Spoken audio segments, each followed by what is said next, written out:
गोपाल जी बगड़िया लालास, आप हमारे बीच में पहुंचे, आपका बहुत बहुत स्वागत और अभिनंदन। अगले वक्ता के उद्बोधन के रूप में मेरा निवेदन रहेगा,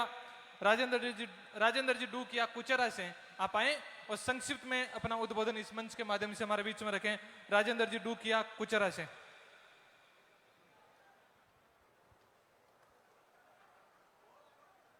बोलिए वीर तेजाजी महाराज की।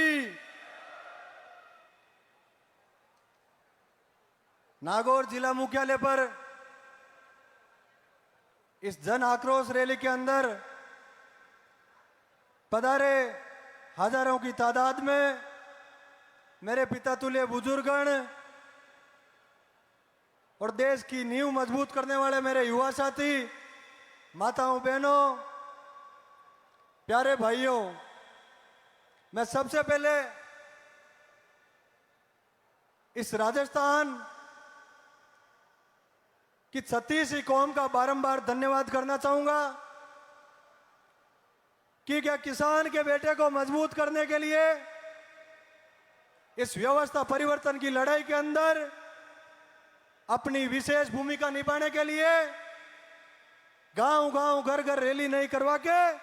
सोशल मीडिया के एक छोटे से आह्वान पर आप लाखों लाखों की तादाद में इकट्ठे होकर ये संदेश इस राजस्थान की सरकार को देते हो कि हनुमान बेनीवाल से आप भिड़ तो रहे हो, हनुमान बेनीवाल के चक्कर में कहीं आप पूरे नहीं हो जाओ और आपको पता भी नहीं चले कि कहां से आए और कहां चले गए। आपने देखा होगा जब ऐसा ही भर्ती की ये जो धरना चल रहा है पिछले 78-80 दिन से,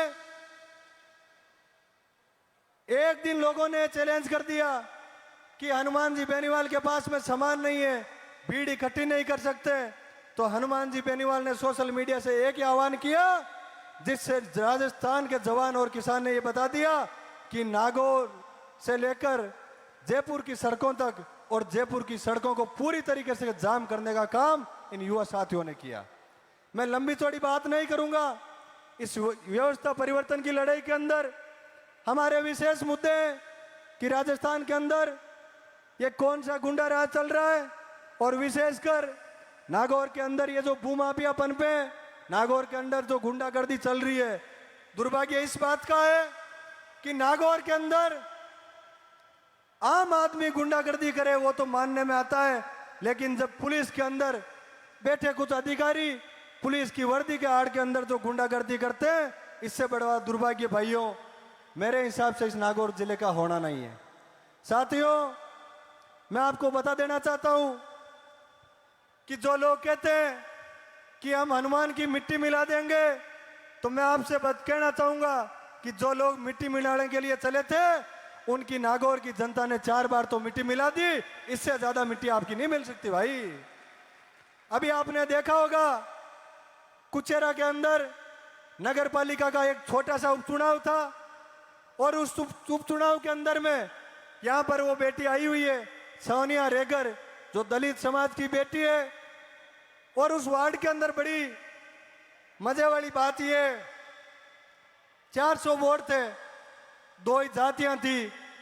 और हर जाति के घर के अंदर कुचेरा नगर पालिका का चेयरमैन और आपके खींवसर के विधायक वहां आकर बोलते हैं कि आपको जनहित में वोट करना है। अरे तो भाई थाको जनहित आई वार्ड में अटक गो भाई, विकास करो तो और इतना लंबो चौड़ो खींवसर है। और उस चुनाव के अंदर कुचेरा की जनता ने ये मानस बना लिया कि इस बार दलित परिवार की और आरएलपी की जो बेटी खड़ी हुई है उसको निश्चित रूप से जिताकर नगर पालिका के अंदर भेजने का कुचेरा की जनता ने काम किया। तो इससे आप अंदाजा लगा लो कि कुचेरा की जनता ने जब इन बौखलाए हुए नेताओं को बाहर निकालने का काम शुरू कर दिया